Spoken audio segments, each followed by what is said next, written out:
नमस्कार, मैं हूं मृत्युंजय कुमार झा। शाम के 5:30 बज चुके हैं और अगले आधे घंटे तक आपके सवालों का सबसे बड़ा मंच तैयार है। अगर आपने कमोडिटी में ट्रेड किया है, नया ट्रेड करना चाहते हैं, जानना चाहते हैं कि मार्केट में इस वक्त चल क्या रहा है, खबरें कौन कौन सी हैं और उसका इंपैक्ट क्या होगा, तो आप सवाल पूछिए। नंबर आप नोट कर लें 02223001634। इसके अलावा आप 02223001635 पर भी अपना सवाल पूछ सकते हैं। और चलिए हम आज की चर्चा करेंगे। उससे पहले आपको बता दें कि आज हमारे साथ कौन कौन मेहमान जुड़े हैं। हमारे साथ हैं आलोक सिन्हा साहब, former chairman food corporation of India के। सुरेंद्र मेहता सेक्रेटरी हैं India Boolean and jewellers association के। अमित खरे साहब हैं जीसीएल के, गंगानगर कमोडिटी के। जतिन त्रिवेदी हैं एलकेपी सिक्योरिटीज के और राजीव कपूर हैं ट्रस्ट लाइन के।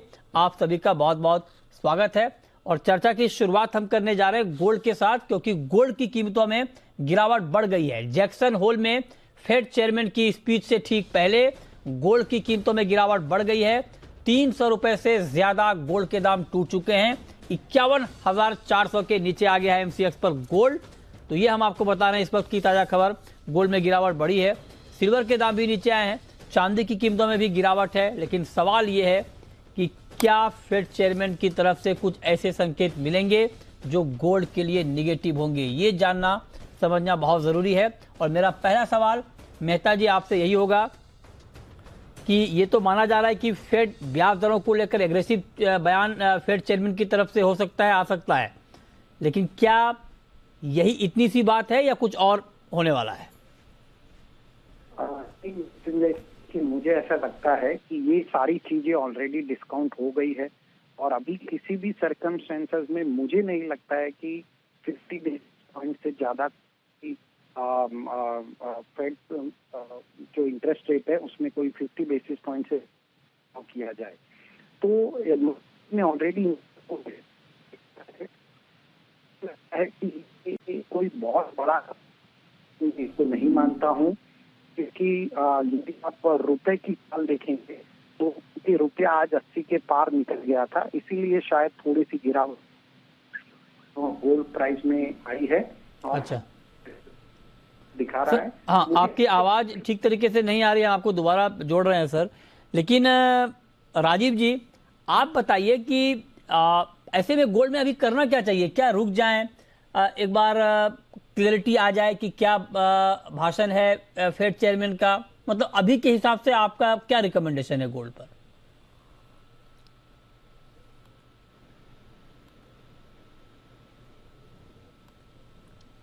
राजीव जी आप सुन पा रहे हैं? जी मृत्युंजय जी, गुड इवनिंग जी बताएं सर, गोल्ड में क्या करें अभी? मृत्युंजय जी, थोड़ा आज बाजार जो है गिरावट के रूप में है। एक तो जैक्सन होल में मीटिंग चल रही है, उसका आउटकम का मार्केट वेट कर रहा है। प्लस मार्केट में देखिए आज डॉलर इंडेक्स में भी हमने एक बढ़त आते हुए देखी और मार्केट में ये भी अनिश्चितताएं बन रही हैं कि शायद जो फेड की तरफ से थोड़ा स्टांस फिर से अग्रेसिव ना हो, उसके कारण भी हम दबाव देख रहे हैं। और अगर मैं लेवल्स की बात करूं तो मृत्युंजय जी ऑलरेडी जो गिरावट है, मुझे लगता है आज के दिन में काफी बड़ी गिरावट ऑलरेडी हो चुकी है। 51,300 मुझे लगता है इम्पोर्टेंट सपोर्ट की तरह रहेगा। तो अभी इन लेवल्स पे तो फिलहाल अग्रेसिव स्टांस नहीं लेना चाहिए, बिकवाली की तरफ थोड़ा मार्केट को वेट करना चाहिए। उछाल की तरफ 550 आता है तभी बिकवाली करनी चाहिए। और इंटरनेशनल मार्केट में भी $1740 मुझे लगता है मृत्युंजय जी एक इम्पोर्टेंट सपोर्ट रहेगा। और अगर 1740 ब्रेक करता है तब हम मार्केट को फिर एक बार 1730 1725 के आसपास आते हुए देखेंगे। तो फिलहाल यहाँ पर थोड़ा सा वेट एंड वॉच रखना चाहिए। मार्केट में एक पुल बैक पर ही बिकवाली करनी चाहिए। ओके, जतिन जी आपका व्यू गोल्ड पर संक्षेप में सर। गुड इवनिंग मृत्युंजय जी। जिस हिसाब से मार्केट जो अभी रिएक्शन दे रहा है, जैक्सन होल की अवेटेड है सिनॉप्सिस, उसके मध्य चलते हुए हम देख रहे हैं कि गोल्ड के अंदर मुनाफा वसूली जो है वो थोड़ी बढ़ रही है। सेलिंग का व्यू ही बन रहा है हमारा भी इसके अंदर। इनफैक्ट पिछले 2 दिनों से व्यू पॉइंट जो है थोड़ा सा नेगेटिव बना हुआ है गोल्ड के अंदर हमारा। लोअर साइड में मुझे लग रहा है 51,000 5200 ये जो सपोर्टिव जोन है वो पहले टेस्ट करने जरूर जाएगा। सेल ऑन राइज की स्ट्रेटेजी बनाए। ठीक है, हायर साइड में 51,450 के आसपास जो है वो स्ट्रॉन्ग हर्डल है। 51,600 के लेवल्स क्रॉस करना बहुत ही डिफिकल्ट रहेगा गोल्ड के लिए, उसके लिए बहुत बड़ा पॉजिटिव ट्रिगर आना जरूरी है। सो नेगेटिव ट्रैक्शन रहेगा गोल्ड के अंदर। ठीक है, तो आप भी कह रहे हैं कि गोल्ड में आज के लिए बिकवाली करें, 51,200 के टारगेट के लिए 51,425 पर बिकवाली की राय है, 51,600 का स्टॉप लॉस। मेहता जी, आप कह रहे थे कि 50 बेसिस पॉइंट तक ही दरें फेड बढ़ा सकता है। ठीक है, मतलब अगर मैं ये मान के चलूं कि ठीक है, आपकी बात ठीक हो कि हाँ 50 बेसिस पॉइंट ही बढ़ा है, तो फिर क्या आप ये कहना चाह रहे हैं कि गोल्ड का मार्केट अब यहाँ से बहुत नहीं टूटेगा, धीरे धीरे ऊपर जाएगा और गिरावट पर मीडियम टू लॉन्ग टर्म के लिए भी बाइंग करनी चाहिए? जी बिल्कुल। यदि आप इस हफ्ते की गोल्ड की चाल देखें तो $1727 से ये बढ़ते बढ़ते लगभग $1765-66 तक गया था, मतलब लगभग $40 की इसमें बढ़ोतरी हुई। तो ये कोई मामूली सी बढ़ोतरी नहीं है। यदि इसमें थोड़ा सा करेक्शन आता है, $15-20 का करेक्शन आता है, तो उसे मंदी का रुख नहीं समझना चाहिए। मुझे लग रहा है कि गोल्ड प्राइसेस सेटल हो चुके हैं। एक $1738 का मैक्सिमम बॉटम गोल्ड मुझे लगता है बना सकता है, लेकिन यहाँ से मुझे गोल्ड में थोड़ी सी तेजी नजर आती है। अगले हफ्ते से मुझे लगता है कि एक बार यदि हम किसी भी तरह से $1797 क्रॉस कर लेते हैं तो उसके बाद इसमें एक बहुत ही मजबूत तेजी आने की संभावना है। ओके, ठीक है, तो ये लॉन्ग टर्म का व्यू है आपका गोल्ड के ऊपर। बहुत शुक्रिया मेहता जी आपका जुड़ने के लिए, गोल्ड पर अपना व्यू देने के लिए कि क्या अभी आगे होगा। और आज का दिन अहम है कि फेड चेयरमैन की स्पीच होगी जैक्सन होल में, जहां पर ब्याज दरों को लेकर, महंगाई को लेकर और यूएस की इकोनॉमी को लेकर वो अपना बयान देंगे। और उस बयान के बाद इस बात के संकेत मिलेंगे कि उनका अप्रोच अभी आगे क्या है ब्याज दरों को लेकर, उस पर नज़र बनी रहेगी। ठीक है, अब आगे बढ़ते हैं। अब बात करते हैं एक और महत्वपूर्ण खबर की, चावल की। चावल को लेकर खबर आज ये आई ब्लूमबर्ग के हवाले से कि कुछ वैरायटी के एक्सपोर्ट पर सरकार रोक लगा सकती है। चावल की कुछ वैरायटी के एक्सपोर्ट पर, सारी वैरायटी नहीं, कुछ वैरायटी के एक्सपोर्ट पर रोक लगा सकती है। फूड सिक्योरिटी के लिए एक्सपोर्ट पर शिकंजा मुमकिन है। और हमारे रिपोर्टर अमरीश ने यह खबर दी है कि 30 अगस्त को राज्यों के साथ स्टॉक और प्राइस को लेकर के समीक्षा बैठक भी होने जा रही है। इस खबर पर बातचीत करने के लिए हमारे साथ आलोक सिन्हा साहब हैं, फूड कॉरपोरेशन ऑफ इंडिया के फॉर्मर चेयरमैन हैं। सिन्हा साहब, बहुत बहुत स्वागत है आपका जी बिजनेस पर। ग्लोबल मार्केट में भारतीय चावल का दबदबा है, मतलब ग्लोबल मार्केट में हमारी जो हिस्सेदारी है चावल में वो 40% के आसपास है सर, और रिकॉर्ड हम लगातार एक्सपोर्ट करते हैं। और ये कहा जा रहा है कि 2022-23 में रिकॉर्ड 2.25 मिलियन टन के आसपास का एक्सपोर्ट हम कर सकते हैं। उस लिहाज से इस खबर को आप किस तरह से देख रहे हैं? देखिए, ऐसा है, जो फूड कमोडिटी मार्केट है इंटरनेशनली स्पीकिंग, क्योंकि उसमें फ्यूचर्स का ज्यादा रोल नहीं है, उसमें मार्केट साइकोलॉजी का रोल बहुत बड़ा होता है। यदि उसमें अफवाहें उड़े कि मार्केट में एक शॉर्टेज आने वाली है, जो साइकोलॉजी यूक्रेन वॉर के बाद शुरू हो गया है एंड ग्लोबल वार्मिंग से भी थोड़ा वो साइकोलॉजी एडवर्स रहा है, तो अपने आप ही मार्केट में वोलेटिलिटी बढ़ जाती है। तो इन सब को रोकने के लिए, ताकि इंडिया में, ताकि हमारे देश में मार्केट साइकोलॉजी ना बिगड़ जाए, ताकि अफवाहों के कारण कीमतें ना बढ़ जाएं, हो सकता है इसलिए गवर्नमेंट ये डिसीजन ले रही है कि कुछ वैरायटीज चावल के, उनका एक्सपोर्ट अभी फिलहाल सस्पेंड करके रखेंगे, ताकि ये मैसेज जाए कि इंटरनली मार्केट में इतनी उपलब्धता है कि प्राइस राइज का कोई संभावना है नहीं। अच्छा। क्योंकि आज के दिन हमारे देश में पहला प्रायोरिटी ये है कि इन्फ्लेशन, जिसको स्टेबलाइज कर लिया गया है और 7%, 6.5% पे आ गया है, उसको एक साल में 4% पे लाना है, जैसा आरबीआई के गवर्नर ने भी बताया है। ठीक है। उसकी पहला प्रायोरिटी है कि इन्फ्लेशन रुक जाए। उसको करने के लिए यदि कुछ दिन के लिए, कुछ महीनों के लिए अगर चावल का एक्सपोर्ट बंद कर दिया जाए तो अच्छा ही है। जब मार्केट अपने आप इंप्रूव हो जाएगा तो अगेन एक्सपोर्ट को रिज्यूम किया जा सकता है। अच्छा, और इसमें मैं एक और चीज ऐड कर दूं, क्योंकि एमएसपी है कॉमन राइस के लिए, तो इसमें किसानों को कोई नुकसान नहीं होगा। उनका जो एमएसपी में ये गवर्नमेंट को बेचना चाहते हैं, वो तो गवर्नमेंट खरीदती ही रहेगी। राइट सर, उसके लिए इसमें किसानों का कोई नुकसान नहीं होगा। किसानों का कोई नुकसान नहीं है। एक बात मैं आपसे और पूछना चाह रहा हूं सर, ये बात आपने ठीक कही, और चूंकि भारत एक बड़ा उत्पादक है, दूसरा सबसे बड़ा प्रोड्यूसर है राइस का वर्ल्ड में, और रिकॉर्ड इस बार जो ये कहा गया कि 21-22 में रिकॉर्ड 13 करोड़ टन से ज्यादा का उत्पादन संभव है चावल का, जो कि रिकॉर्ड होगा। हालांकि इस बार कुछ बुआई कम हुई है 8% के आसपास, लेकिन ओवरऑल सप्लाई के हालात आपके हिसाब से कैसे हैं? क्या अभी हमारे यहाँ चावल की, ये बताना बहुत जरूरी है, लोग पैनिक कर जाते हैं कई बार इस तरह की खबरों पे, तो डिमांड सप्लाई का सिचुएशन अभी हमारे यहाँ क्या है सर चावल का?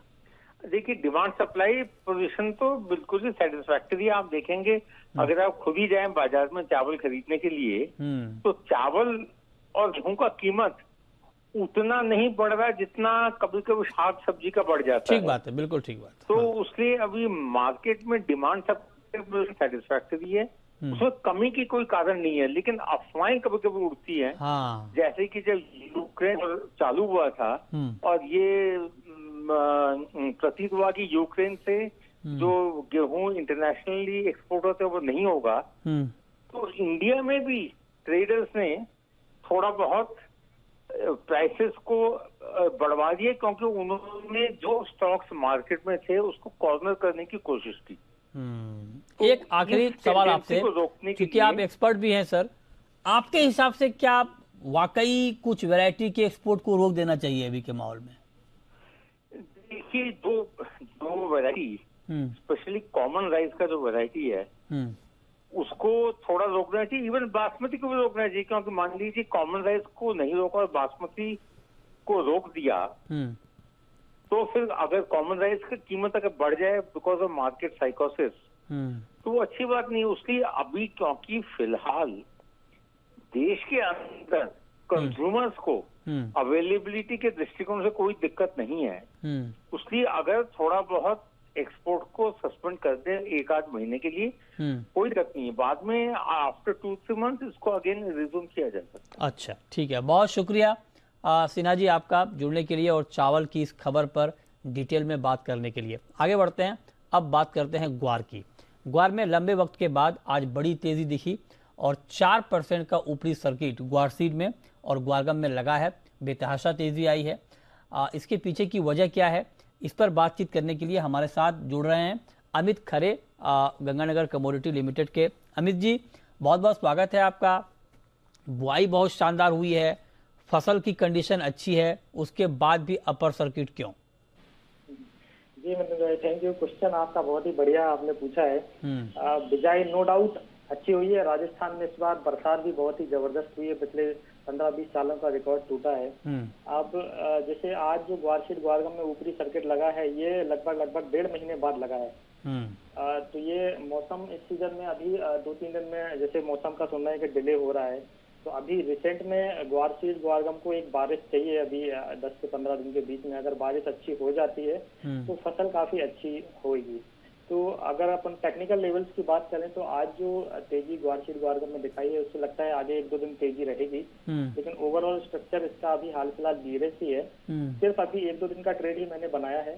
जैसे अगर हम ग्वारगम की बात कर लेते हैं तो ग्वारगम अगर थोड़ा सा रिएक्शन आता है, आज जो तेजी हुई है उसका उल्टा 8670-8700 की रेंज में अगर सितंबर वायदा ग्वारगम मिलता है तो ट्रेडर से 1 से 2 दिन के लिए खरीदारी करनी चाहिए। 8920 का इसका टारगेट रहेगा और 8500 रुपए के नीचे का एक इसका स्टॉप लॉस है। वहीं पे ग्वारशीट की अगर मैं बात करूं तो इसमें भी हल्का सा करेक्शन अगर मिलता है 4650-4632 की रेंज में इसमें खरीदारी करनी चाहिए। टारगेट रहेगा 4780 रुपए का और इसका स्टॉप लॉस जो है वो 4560 के नीचे का है। अभी आज की बाइंग से लग रहा है कि 1-2 दिन की तेजी अभी ग्वारशीट ग्वारगम में देखने को मिली। लेकिन आपने अमित जी लेकिन ये नहीं बताया कि आज क्यों तेजी आई, वजह क्या रही इसकी? आज की वजह मुस्लिम भाई यही है कि अभी मौसम थोड़ा सा शुष्क है 2-3 दिनों से राजस्थान में, जिससे फसल में जो फॉल लगता है उसकी प्रोबेबिलिटी अभी ठीक ठाक बताई जा रही है। मतलब उसकी प्रोबेबिलिटी जो है थोड़ा सा कम बताई जा रही है कि कुछ फसलों को खराबी भी आ रही है। अगर बारिश होती है तो नो डाउट फसल बहुत अच्छी होगी अभी 10 से 15 दिनों में। अच्छा। लेकिन अभी ये जो 3-4 दिनों से मौसम शुष्क है उसके एक्सपेक्टेशन के हिसाब से भी आज तेजी मार्केट में देखने को मिली है। थोड़ा सा डिमांड भी जो है अच्छी है। प्राइस जो है ओवरसोल्ड जोन में काफी दिनों से चल रहे थे। हम देख रहे हैं कि 13,000 के भाव से नॉन स्टॉप ग्वारगम में गिरावट देखने को मिली और 6500 के भाव से ग्वाची। कुल मिला के हाँ, मतलब कुल मिलाकर मार्केट को एक बहाना चाहिए था थोड़ा ऊपर आने का। आप कह रहे हैं कि वो बहाना थोड़ा मिला है, लेकिन ये बहाना बहुत पुख्ता नहीं है अभी के हिसाब से। देखना होगा आगे मानसून की चाल राजस्थान में कैसी रहती है उसके बाद, क्योंकि ये कहा जा रहा है कि अगले 15-20 दिन ये ग्वार की फसल के लिहाज से बहुत ही अहम है और इस दौरान किस तरह की बारिश होती है, किस तरह का मौसम होता है, उसका बड़ा इम्पैक्ट क्रॉप के ऊपर दिखेगा और जो भी तस्वीर होगी उसका रिफ्लेक्शन आपको प्राइस के ऊपर भी दिखेगा। शुक्रिया अमित जी आपका जुड़ने के लिए और ग्वार पर अपनी बात रखने के लिए। आगे बढ़ते हैं और अब हम बात करते हैं क्रूड की। क्रूड में राजीव जी आज क्या किया जाए? मृत्युंजय जी, क्रूड में बहुत सीमित तेजी दिखती है। मतलब एक बार लगता है कि मार्केट 75, 80, 7600 तक जा सकता है और 7650 फिर से एक इम्पोर्टेंट रेसिस्टेंस की तरह है। और जब तक बाजार 7700 के ऊपर मृत्युंजय जी नहीं क्लोजिंग बेसिस पर चलता, हम इसमें रिवर्सल की उम्मीद नहीं कर सकते हैं, मतलब अपसाइड में। इनफैक्ट ऐसा हो सकता है कि अगर 7400 के नीचे बाजार फिसलता है तो फिर से हम गिरावट को गहराते हुए देखेंगे और उस दौरान में मार्केट जो है, अगर पोजीशन बेस की बात करूं तो वापस हम इसको 7000 के आसपास आते हुए देखेंगे। तो कुल मिलाकर करंट भाव पे आज के लिए इंट्राडे के लिए तो बाय कर सकते हैं for 75, 80, 7600। Strict stop loss maintain करना है इंट्राडे बेसिस पर 7400 का, और अगर 7400 के नीचे बाजार क्लोज होता है तो फिर मार्केट वापस नीचे की तरफ जा सकता है 7150, 7200 तक। ओके, चलिए अब हम शुरू करते हैं सवाल जवाब। पहला सवाल है आनंद का। पूछिए Anand ji. Hello, good evening sir. Good evening, पूछिए सर। क्या गोल्ड सर अगले हफ्ते तक 52,000 हो जाएगा क्या? क्या गोल्ड अगले हफ्ते 52,000 हो जाएगा? क्या लगता है जतिन जी आपको? 600-700 रुपए की तेजी आ जाएगी अगले हफ्ते गोल्ड में? डिपेंड करता है आज जो कमेंट्री आएगी 1 घंटे के बाद। अभी जो कमेंट्री आने की है उसमें कैसे व्यू पॉइंट्स आते हैं, पॉजिटिविटी की रुझान रहती है थोड़ी या हॉकी स्टोन रहते हैं, तो उसके ऊपर डिपेंड करेगा। लेकिन जो रेंज है गोल्ड की वो जरूर 51,000 से लेकर 52,000 के बीच में है। तो चांसेस डेफिनेटली है कि 52,000 आ सके। कुछ ज्यादा बड़ी बात नहीं है, 1-1.25% बढ़ना गोल्ड के लिए। तो ये तो 2 दिन की बात होती है, 1 से 2 दिनों में आ सकता है गोल्ड का प्राइसेस जो हो। लेकिन अगर कमेंट्री वीक हो गई तो डेफिनेटली 51,000 के लेवल्स ब्रीच करके डायरेक्टली 50,250, 50,500 के लेवल्स पहले जाएंगे। उसके बाद फिर से रिव्यू करना पड़ेगा 50,000 आएंगे कि नहीं। ठीक है, अगला सवाल है रामकृष्ण का। पूछिए रामकृष्ण जी। सर जी ऐसा, good evening sir. Good evening sir, good evening, पूछिए। सर मैं ये पूछना चाहता हूँ कि दीपावली तक सरसों का भाव में कुछ तेजी आ जाएगी क्या? दिवाली तक सरसों के भाव में कुछ तेजी आ जाएगी क्या? बताइए राजीव जी। मृत्युंजय, संभावनाएं काफी कम है। सिर्फ और सिर्फ निर्भर करेगा कि त्योहारी मांग बढ़ने से भाव स्टेबलाइज होंगे और मामूली तेजी जरूर दिख सकती है करंट भाव से, बट बहुत बड़ी तेजी की हम संभावना नहीं जता रहे हैं। क्योंकि अगर बाकी एडिबल ऑयल की भी बात करो तो सभी में ही अब बाजार जो है थोड़ा सा दबाव में दिख रहा है।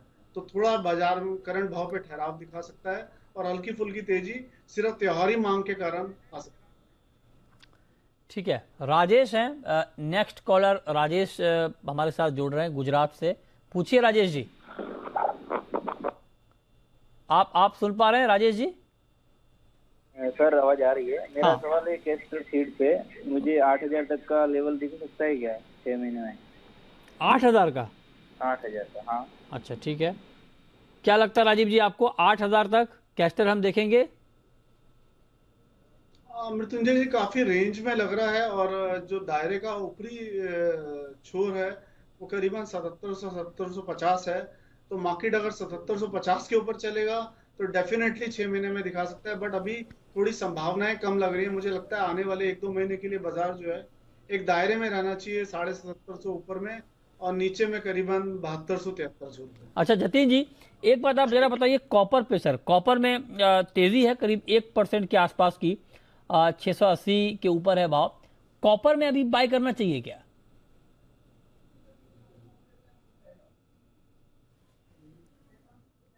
बढ़त जो है वो चल रही है सभी बेस मेटल्स के अंदर। इनफैक्ट हमने जो ट्यूसडे को जो शो किया था उसमें मैंने आपको बताया था कि बेस मेटल्स के अंदर रैली जो है ये वीक कंटिन्यूड रहेगी और अच्छी खासी रैली जो हम देख रहे हैं। कॉपर जो है आउट परफॉर्म करते हुए देखने मिल रहा है। इनफैक्ट कॉपर और जिंक दोनों ही अच्छी खासी बढ़त के साथ ट्रेड कर रहे हैं। यहाँ पर माइनर डिप्स मिल जाए तब भी बाय करने की सलाह दूंगा मैं कॉपर के अंदर, क्योंकि अभी फिलहाल जो ट्रेंड है वो पॉजिटिविटी का है कॉपर के अंदर। सो माइनर डिप्स मिलती है तब भी बाय करें। 684 से लेके 683 1-2 रुपए की बढ़त आती है तो तुरंत बाय कर लीजिए 690 के टारगेट्स के लिए। और 675 के ऊपर जब तक है तब तक स्विंग ट्रेड के हिसाब से भी हमारा व्यू पॉजिटिव है। डे ट्रेडर्स के लिए स्टॉप लॉस रहेगा 680 का, स्विंग ट्रेडर्स के लिए 675 के नीचे का स्टॉप लॉस बैठा कर। ठीक है, गुलविंदर हैं हमारे साथ, पूछिए गुलविंदर जी। सर नमस्कार मृत्युंजय जी। नमस्कार, पूछिए सर। ग्वार के बारे में पूछना है, ग्वार कब तक ये 6000 हो सकता है? हमारे पुखराज जी ने कल टीवी पे बताया था भाई बारिश के कारण बिजाई बहुत है, तो अब नुकसान की बातें आ रही हैं। बीकानेर साइड में, जैसलमेर साइड में काफी बरसात हुई है। हमारे आदरणीय पुखराज जी बहुत इसको फॉलो करते हैं ग्वार को। तो अब बताएं, हमारे गंगानगर डिस्ट्रिक्ट में बहुत नुकसान हो रहा है। चलिए खैर, नुकसान की बात तो अभी जो बात आप कह रहे हैं वो अभी कुछ पता चलेगा आगे। नहीं, हमारे गंगानगर में तो बहुत नुकसान हो रहा है जी, डिस्ट्रिक्ट गंगानगर के अंदर। अच्छा, हनुमानगढ़ के अंदर। अच्छा, 60%, 55%, 50% तो खराब हो चुका है। अच्छा, ऐसा मैं क्या? आपको प्रूफ दे सकता हूँ इस बात का। अच्छा, ओ हाँ ठीक है, तो आप कुछ वीडियो भी भेज दें हमें तो अच्छा रहेगा, है ना? बिल्कुल वीडियो दूंगा जी आपको। मैं इसलिए आपसे सवाल किया सर। ठीक है, चलिए हम इसको और देखेंगे अपने लेवल से, मैं क्रॉस चेक भी करता हूँ, आप कुछ वीडियो भी भेज दें। लेकिन अब बताइए राजीव जी, 6000 का लेवल मुमकिन है ग्वार में अभी? मृत्युंजय जी, आज की जो बढ़त है वो काफी अच्छे वॉल्यूम के साथ हुई है और आज की बढ़त को देखते हुए ऐसा लगता है कि अभी एक बार तो मार्केट 4950, 4900 तो जाना ही चाहिए और 5000 के ऊपर अगर बाजार चलता है तब बाजार 5300 तक जा सकता है। अभी 6000 के लिए तो मैं टेक्निकली भी नहीं बता पाऊंगा और अभी फंडामेंटल न्यूज भी पूरी तरह से क्लियर नहीं है। ठीक है, नवनीत हैं इस वक्त जुड़ रहे हैं, पूछिए नवनीत जी। नेचुरल गैस में क्या करना चाहिए? नेचुरल गैस पे क्या करना चाहिए? ठीक है, 754 के ऊपर है, 1.5% के आसपास की तेजी है। जतिन जी बिल्कुल संक्षेप में आज के लिए नेचुरल गैस बाय या सेल? नेचुरल गैस पॉजिटिव है, यहाँ पर बाय करने की सलाह दूंगा मैं। जब तक 740 के ऊपर ट्रेड कर रहा है तब तक मेरे लिए ये काउंटर जो है वो स्विंग ट्रेड के हिसाब से पॉजिटिव है। 755 और 754 के बीच में बाय करने की सलाह रहेगी। अब जो 754 जो सितंबर कॉन्ट्रैक्ट चल रहा है करंट मार्केट प्राइस से बाय कर सकते हैं 745 के स्टॉप लॉस के साथ में और हायर लेवल्स पे 770 के टारगेट्स के। ठीक है, शुक्रिया जतिन जी आपका, राजीव जी आपका जुड़ने के लिए और ढेर सारे सवालों के जवाब देने के लिए।